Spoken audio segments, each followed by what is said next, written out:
14장 1절부터 14절까지 말씀을 한 절씩 우리 교독하도록 하겠습니다. 너희는 마음에 근심하지 말아라. 하나님을 믿고 또 나를 믿어라.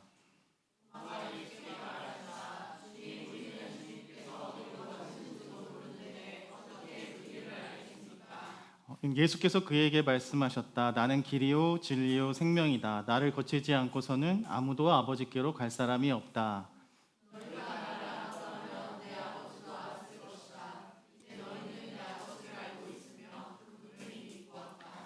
내가 아버지 안에 있고 아버지께서 내 안에 계시다는 것을 내가 믿지 않느냐? 내가 너희에게 하는 말은 내 마음대로 하는 것이 아니다. 아버지께서 내 안에 계시면서 자기의 일을 하신다.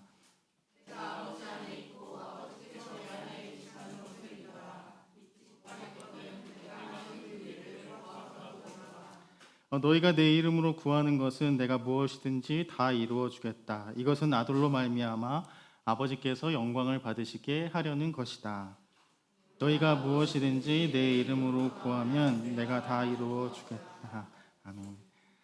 제가 요즘에 재미있게 보고 있는 드라마가 있는데요. 그 얼마 전에 시작한 모두가 정확한 제목인지는 모르겠어요. 모두가 무가치함과 싸우고 있다. 그 드라마를 아주 재미있게 보고 있거든요. 제가 좋아하는 배우들이 나오기도 하고 이제 그 드라마 얘기는 안 할 거고요. 제가 너무 하지 말, 너무 목사님 스포를 너무 많이 하신다고 그래가지고 그 얘기는 안 할 거고요.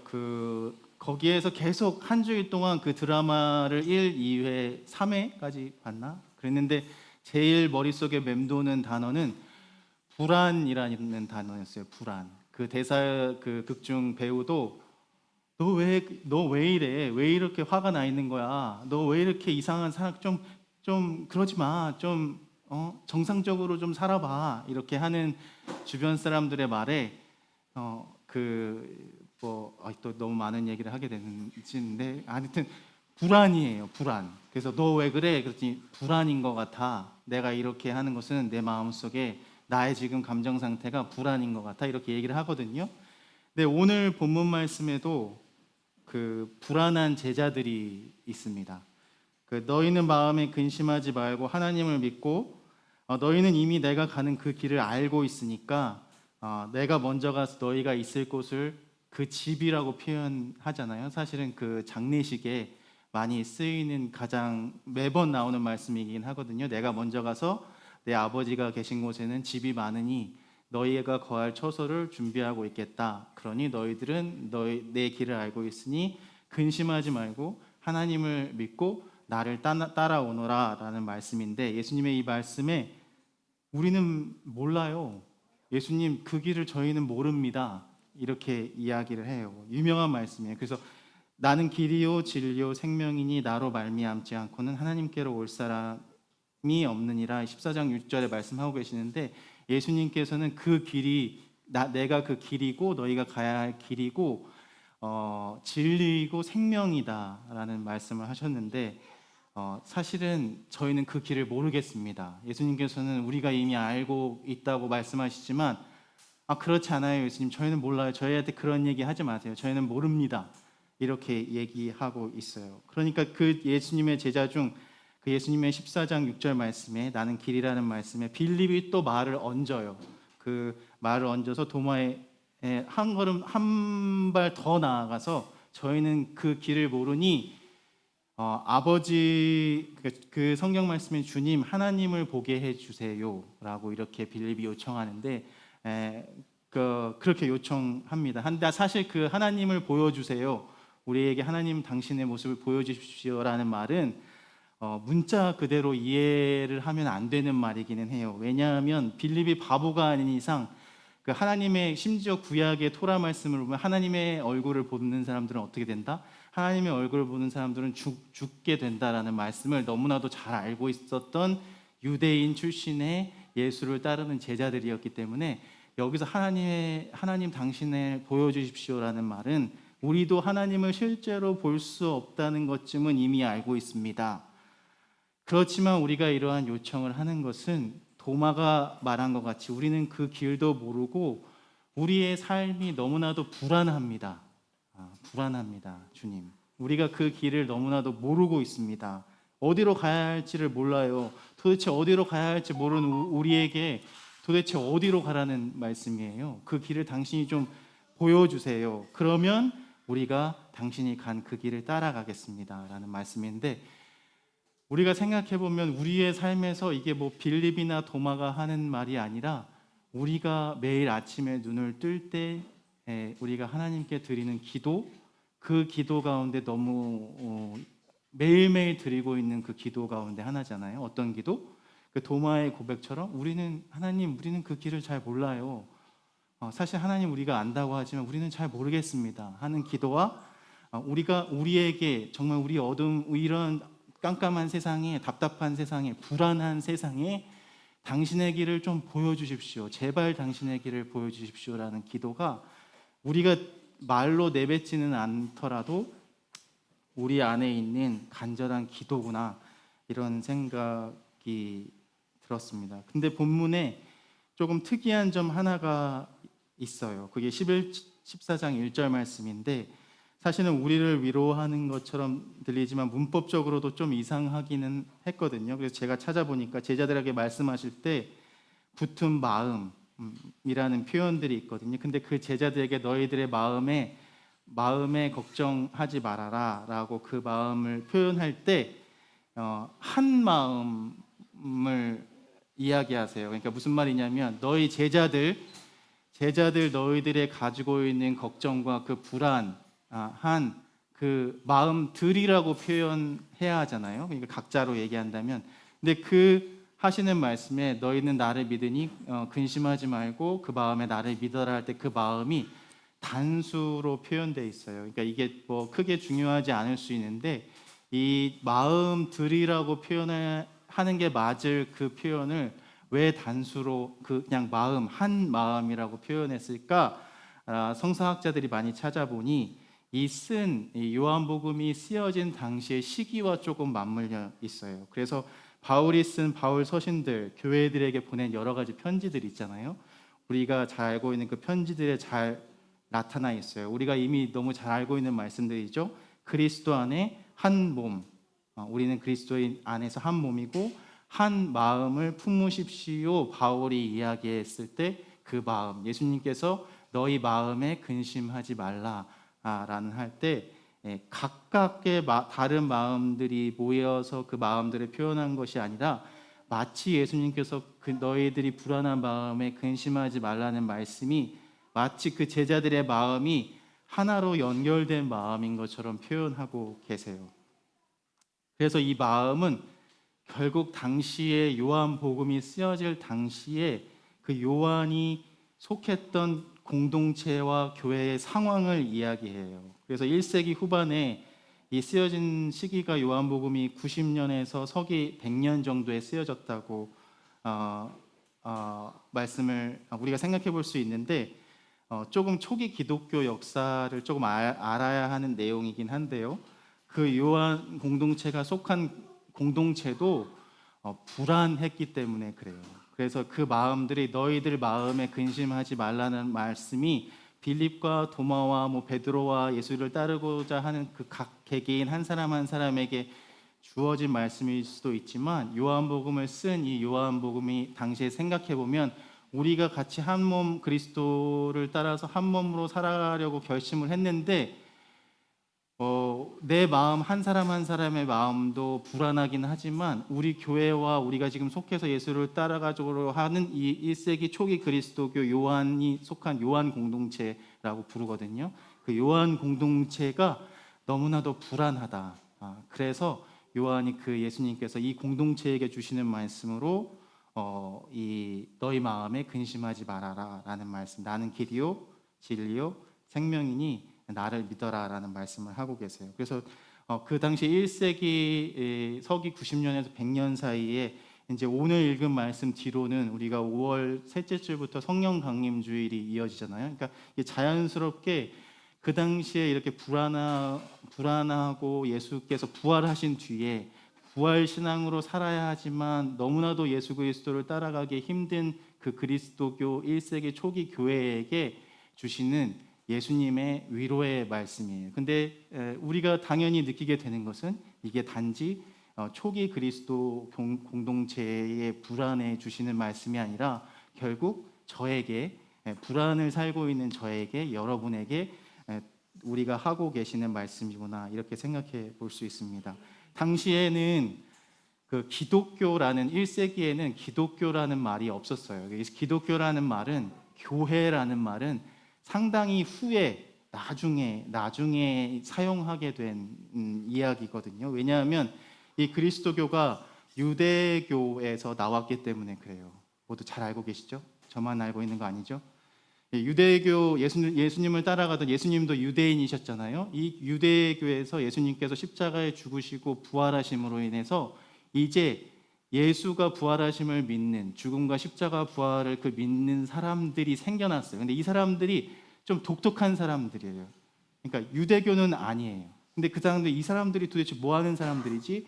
예수의 십자가와 부활을 이제 경험하고, 예수의 제자들이 경험했잖아요. 경험하고 이제 예수를 따르겠다고 결심한 사람들, 이 사람들은 도대체 뭐야?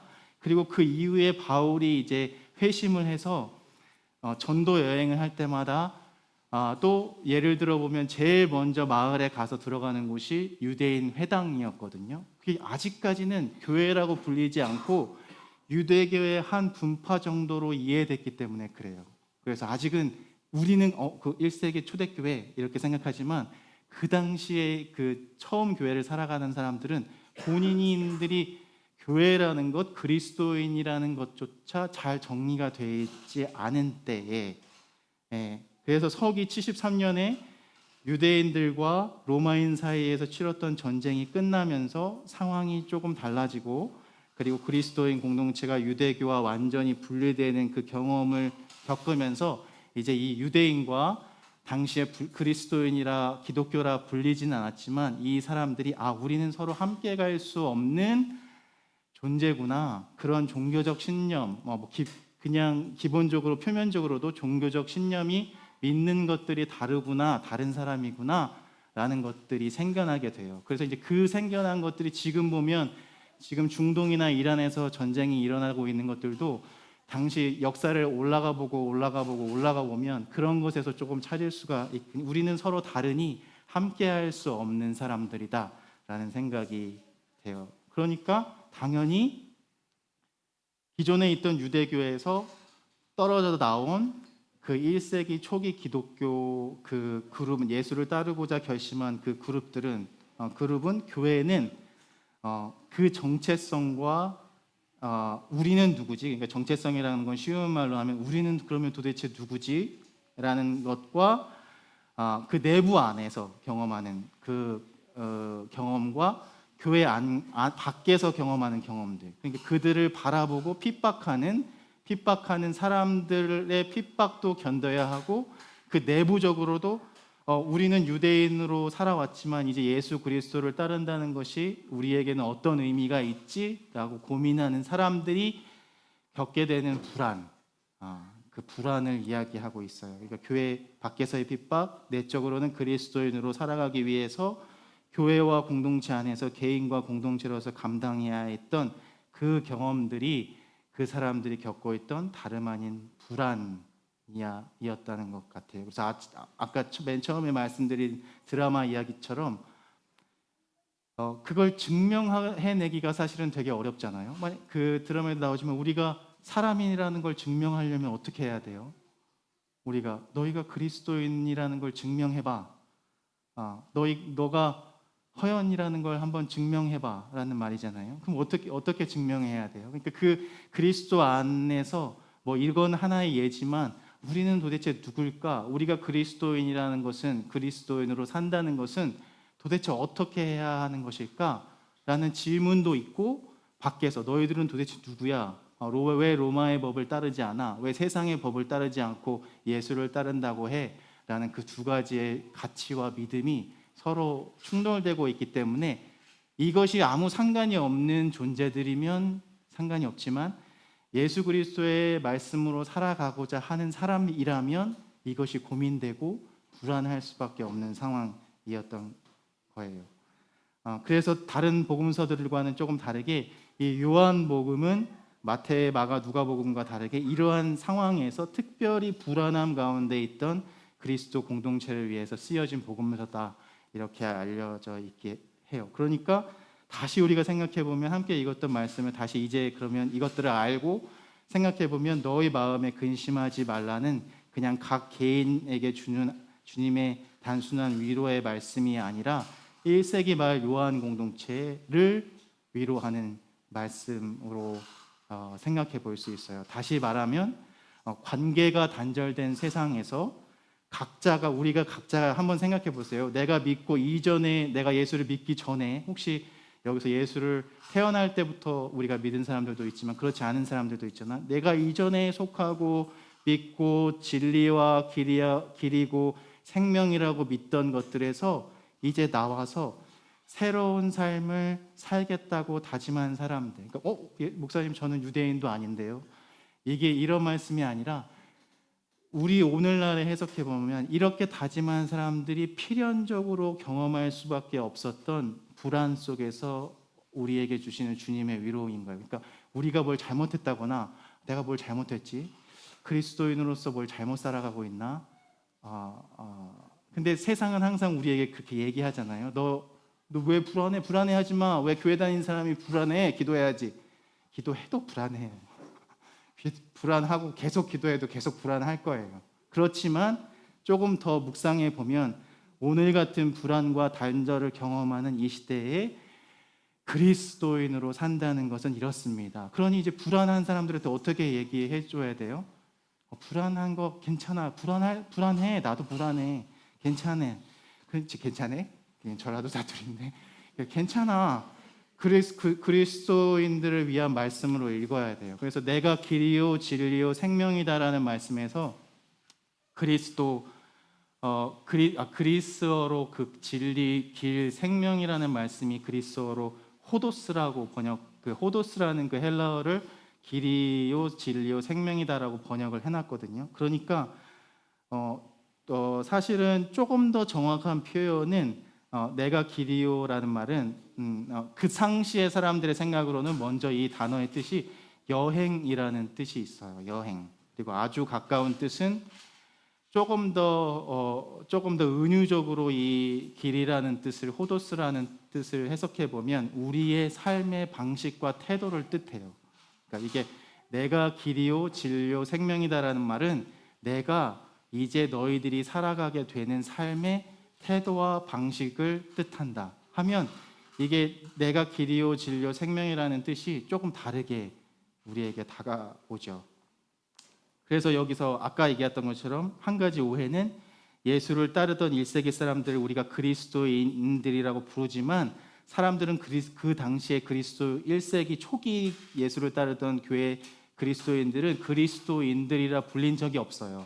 나중에 불린 거고, 상당히 나중엔 생긴 이름이고, 많은 이름들이 있었는데 그 중에 하나가, 오히려 더 정확한 표현들은 예수를 그렇게 고백하고 따르는 사람들을 길 위에 여행하는 사람들이라고 불렀어요. 조금 낯설지만 사실 그게 그 당시에 초기 기독교인들을 부르던 조금 더 정확한 이름이고, 마치 초기에 한국의 선교사들이 기독교를 우리나라로 들어올 때 기독교인이라고 안 불렀거든요. 뭐라고 불렀을까요? 우리 조금 연세 있으신 분들 많이 계시네. 뭐라고 우리 교회 다니는 사람들, 우리 할머니 할아버지들이 뭐라고 불렀죠? 쉽게 생각해 보면 예수교라고 부르거나, 아니면 기독교 신앙과 문화가 낯설었기 때문에 다양한 이름으로 불렸지만 대표적으로 예수쟁이, 교회 다니는 예수쟁이들이라고 부르기도 했고, 그래서 예수를 한자로 번역한 야소라는 말이 있거든요. 야소, 혹시 들어본 적이 있어요? 야소교, 야소쟁이, 이렇게 부르기도 했어요. 그래서 이런 이름들이 나온 것은 그 초기 유대인들이 기독교라는 말, 그리스도인들이라고 불리는 것들이 참 낯설고 어색했던 것처럼 그런 표현일 수 있어요. 그래서 오히려 교회나 그리스도인들이라는 단어는 조금 나중에 나왔고, 오늘 PPT 말씀에 사도행전 9장 2절에 보면 이런 말씀이 있어요. 그는 여기서 그는 바울을 가리키거든요. 그는 그 도를 따르는 사람들, 여기서 그 도를 따르는 사람들이 지금 설명한 여행하는 사람들, 그 길 위에 있는 사람들이라는 표현이에요. 그래서 그런 사람들을 남녀를 가리지 않고 결박하여 예루살렘으로 끌고 오려고 다마스쿠스에는 여러 회당, 여기도 회당 나오죠. 회당에서 선교 여행을 했기 때문에 회당에 보내는 공문을 받아 달라고 대제사장에게 요청하였다라고 번역해 놓기도 했습니다. 그래서 1세기 사람들에게 이 길은 이전에 이제 중요한 것은 우리가 살던 그 삶의 방식과 그 삶의 태도와 전혀 다른 새로운 삶의 방식, 새로운 길을 뜻해요. 그래서 이제 조금 뭐 다른 이야기이긴 하지만 그리스 로마 문화권에서는 오늘 본문에 예수께서 하신 길과 진리라고 할 때 이 진리를 필로소피아라고 우리말로는 철학이라고 표현되는 말을 사용하기도 했고 그 참 지혜를 사랑하며 찾아가는 사람들이라고 우리가 그 당시의 사람들은 이해하기도 했다는 것을 우리가 생각해 볼 수 있습니다. 그래서 그런 의미에서 보면 길과 진리와 생명은 따로 떨어져 생각할 것이 아니라 같은 의미의 다른 표현이구나라고 봐야 할 것 같고요. 예수님 요한복음에서 이야기하는 것이 결국 그 핵심이 생명이라고 한다면 내 안에 생명, 나 예수 그리스도 안에 있는 생명이라고 우리가 지난주에 나눈 말씀과 연결시켜서 생각해 보면 지난주 말씀에 이어지는 속편 같은 말씀이구나 또 생각해 볼 수 있습니다. 이런 불안한 시대를 살고 있는 우리에게 걱정하지 말아라, 근심하지 말아라. 내가 길이요 진리요 생명이라는 말씀이 저와 여기 함께 예배하는 우리 이음의 성도님들에게는 어떤 의미로 다가올까? 모든 것이 단절된 것 같은 세대, 나 혼자 동떨어진 것 같은 세상, 알 수 없는 불안감, 이 시대를 살아가는 우리에게 근심하지 말아라. 내가 길이요 진리요 생명이라는 말씀이 어떤 의미가 있을까 생각해 봅니다.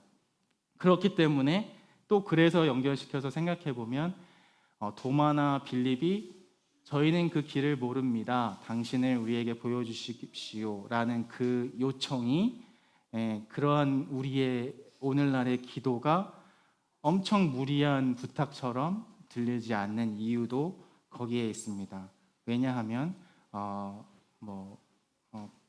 우리가 다 처한 상황이 다르고 살아가는 모습들이 다 다르기 때문에 그렇습니다. 그러나 이렇게 다 다르고 처한 상황이 다르고 살아가는 모습도 다 다르지만 우리가 함께 모여서 그 예수님께서 보여주신 그 길대로 우리가 살아가 보겠습니다 하는 그 그룹을 뭐라고 부르죠?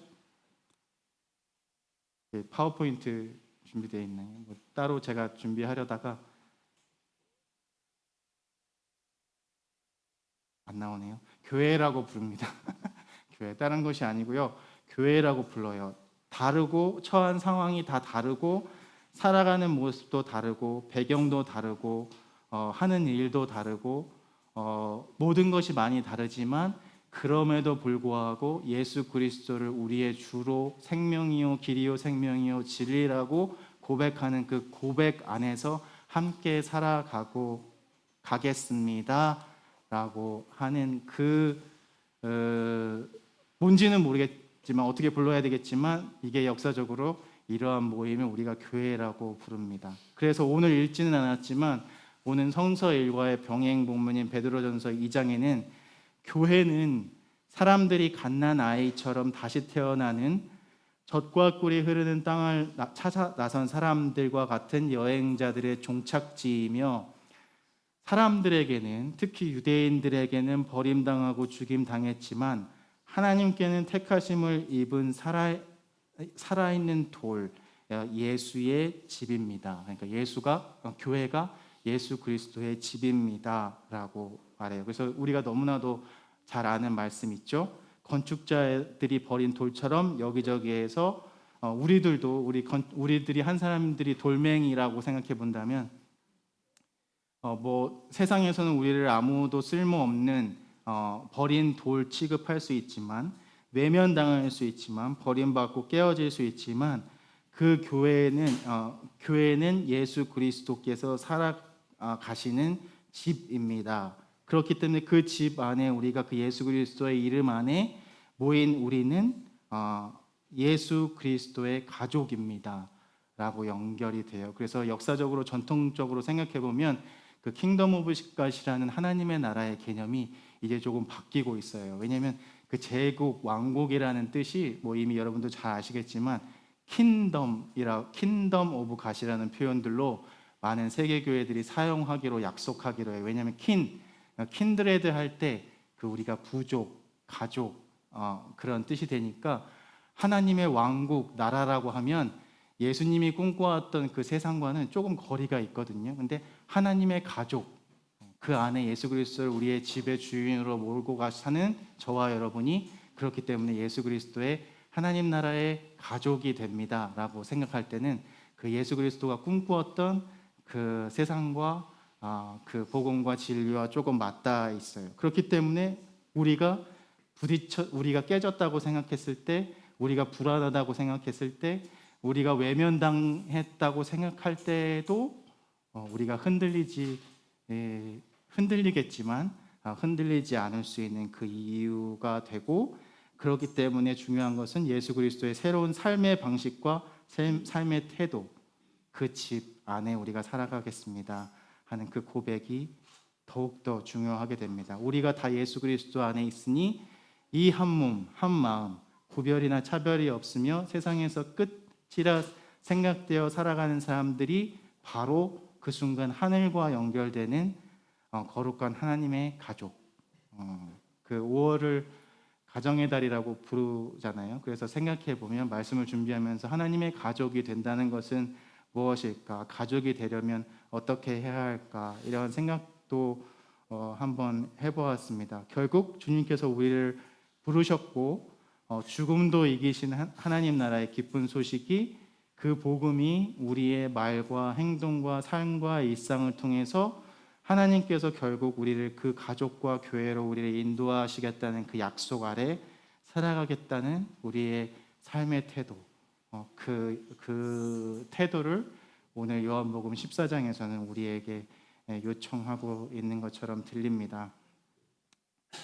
그 예수 그리스도의 길을 따라가는 사람들, 그 한 몸, 한 마음 된 교회, 어려운 것 같아요. 그럼에도 불구하고 이 가족이 된다는 일은 참 힘든 일 같지만 그래도 우리는 함께 그 믿음의 길을 가는 여행의 동반자들입니다.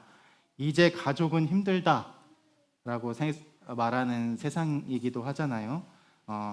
이제 그런 세상에서 가족의 개념들도 많이 바뀌고 누가 내 가족일까? 가족이 어떤 의미일까? 이러한 세상에서 우리가 각자가 예수 그리스도 안에 한 마음으로 예수 그리스도를 따라 예수 그리스도 안에서 그리고 예수 그리스도를 통하여 우리가 가족이 되는 그 놀라운 은혜와 기쁨과 삶이 특별히 5월 가정의 달 우리 함께 예배하는 우리 어린이 청소년 친구들 그리고 부모 형제 자매 이웃 사이에서 날마다 풍성이 넘쳐나기를 간절히 소망합니다. 함께 기도하겠습니다. 만물의 소망 되시는 주님, 부활의 주님께 우리의 소망을 둡니다. 우리가 살아가는 세상은 정치, 경제, 사회 모든 영역에서 불안합니다. 어지럽고 복잡한 세상에서 살아갑니다. 심지어 교회 안에도 부활이 없는 것처럼, 기쁨이 없는 것처럼, 소망이 없는 것처럼 살아가기도 합니다. 하지만 어떠한 상황 속에라도 생명의 기운을 아름답게 피어내는 봄처럼, 대지를 적시는 봄비처럼 살게 되기를 기도합니다. 특별히 5월 가정의 달을 맞아 우리 어린이 청소년들을 당신의 사랑으로 품어주시고 축복해 주셔서 그 환한 웃음들과 소중한 꿈, 마음들을 지켜주시고 하늘나라는 어린아이와 같지 아니하면 갈 수 없다 하신 말씀처럼 우리 아이들과 같이 각자의 고유한 속도와 모습을 존중하며 편견 없는 사랑과 순수함을 가르치고 배우면서 함께 하나님 나라, 그 하나님 가족 살아가게 하옵소서. 부하게도 하시고 가난하게도 하시는 주님, 요동치는 그러한 경제 지표와 상황들 속에서 우리 마음은 늘 흔들립니다. 여러 가지 상황들 끝에 몰려 하루를 버티기 힘들어하는 우리의 이웃들도 있습니다.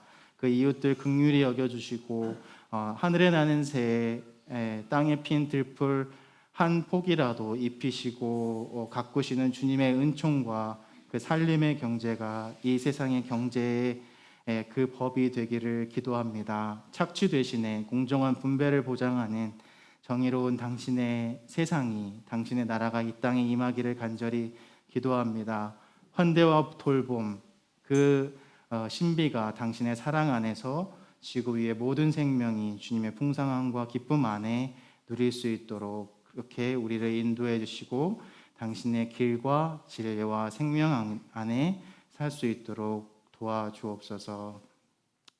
이 시간 주님 앞에 나오며 이러한 감사의 마음들을 담아 당신께 봉헌한 손길들이 있습니다. 주님께서 기억하여 주시고 그 필요를 따라 채우시고 놀랍게 또 많은 것들을 채워주시는 그 풍성함을 우리의 일상 속에서 늘 경험하며 주님과 함께 동행하며 우리의 그 믿음의 여정들을 걸어나가는 우리의 이음의 가정 될 수 있도록 주님께서 인도해 주실 줄 믿으며 주님께서 가르쳐 주신 기도 함께 드리겠습니다. 하늘에 계신 우리 아버지여, 이름이 거룩히 여김을 받으시오며 나라가 임하시오며 뜻이 하늘에서 이루어진 것 같이 땅에서도 이루어지이다.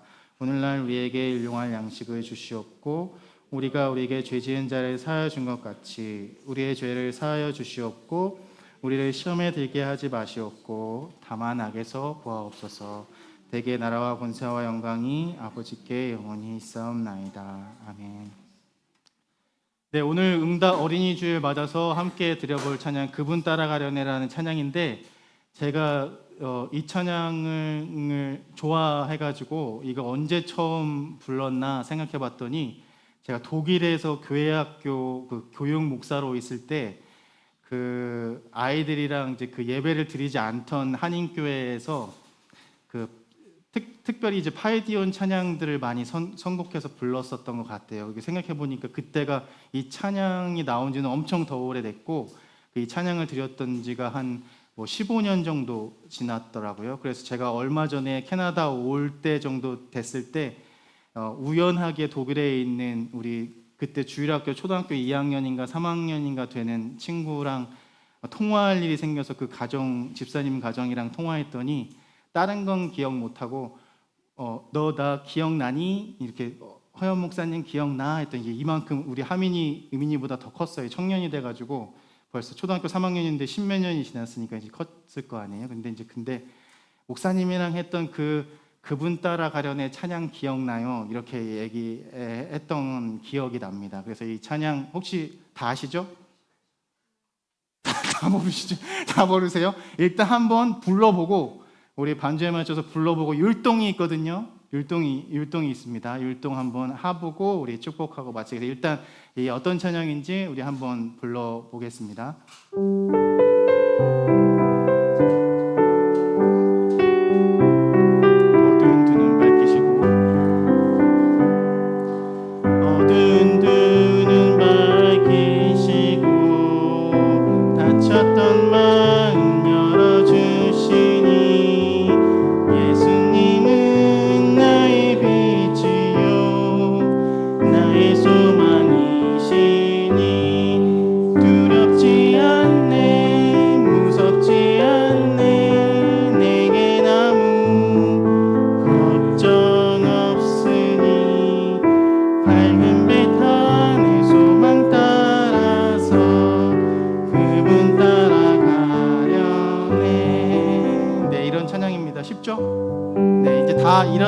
일어나시고 허리에 손하시고 다 일어나시고 허리에 손하시고 동영상이 준비되었길 바라고요. 우리 정권 형제가 동영상 틀면 우리 그 영상에 맞추어서 우리 우리 한번 하고 마치겠습니다. 네, 한번 해보겠습니다. 허리에 손 하시고.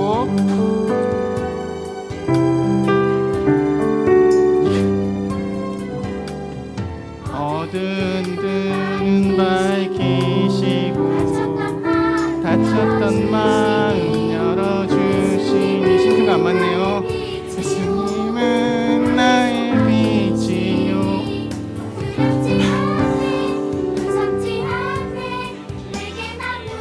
네, 이게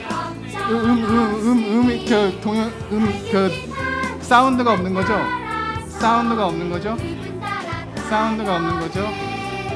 있어요? 키면 돼요. 네, 그 음향을 틀어주시고. 네, 됐습니다. 예, 처음부터. 네, 이제 마음이 편해집니다. 네, 처음부터. 네, 그분 따라 다 한번 해보겠습니다. 어두운 눈은 밝히시고 닫혔던 마음 열어주시니. 예수님은 나의 빛이요 나의 소망이시니. 두렵지 않네 무섭지 않네 내게 아무 걱정 없으니. 밝은 빛 하늘 소망 따라서 그분 따라 달리세요. 한 번 더 하겠습니다. 어두운 눈은 밝히시고 닫혔던 마음 열어주시니. 예수님은 나의 빛이요 나의 소망이시니. 두렵지 않네 무섭지 않네 내게 아무 걱정 없으니. 밝은 빛 하늘 소망 따라서 그분 따라가려네. 네, 됐습니다. 자리에 앉으시고. 네, 그분 따라가는 거 쉽지 않아요. 네, 쉽지 않습니다. 우리 축복하고 우리 예배를 마치겠습니다. 이제는 우리 주 예수 그리스도의 은혜와 하나님의 놀라운 사랑과 성령님의 인도하심이 그분 따라가겠습니다 고백하고 당신이 길이요 생명이요 진리 되심을 고백하면서 그 길을 힘들지만 불안하지만 더디지만 따라가기로 결심하고 또 세상으로 나아가는 우리 이음의 가정들, 그리고 한 사람 한 사람 그 일터 위에, 그리고 그 기도의 제목 위에 지금부터 영원토록 함께 하시기를, 또 특별히 어린이 주일을 맞아 함께 예배한 우리 어린이들, 청소년들 위에 함께 하시기를 간절히 축원하옵나이다. 아멘.